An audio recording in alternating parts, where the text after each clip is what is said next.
The spectacular Majestic Theater was the largest legitimate house on Broadway when it opened in 1927, and the last of 6 theaters built by the Chanin brothers, founders of one of New York's most successful construction companies. Irwin Chanin is a little bit like Donald Trump. He began by investing in Brooklyn real estate and eventually set his sights on Broadway. He hired the best-known theater architect in the United States, Herbert J. Krapp.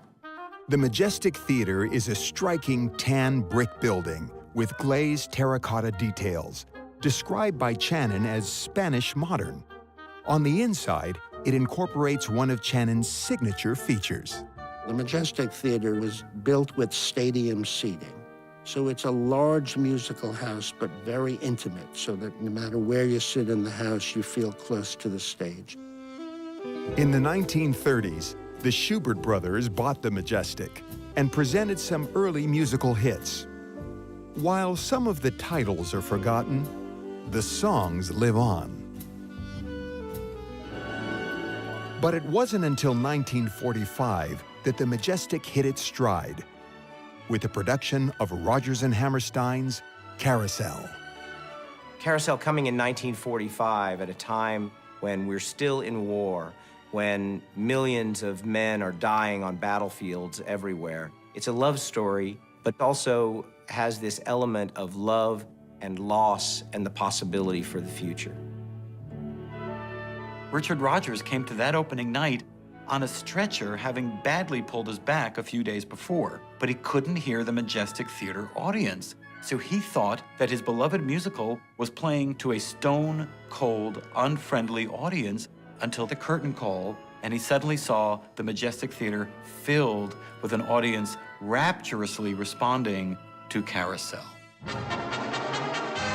And then in 1949, Rodgers and Hammerstein really blow the lid off of the musical theater in this country with South Pacific, which begins to think about things in contemporary culture that people weren't really ready to talk about, such as racial issues, racial conflicts. The 1950s came to a close at the Majestic with The Music Man, a celebration of small-town America.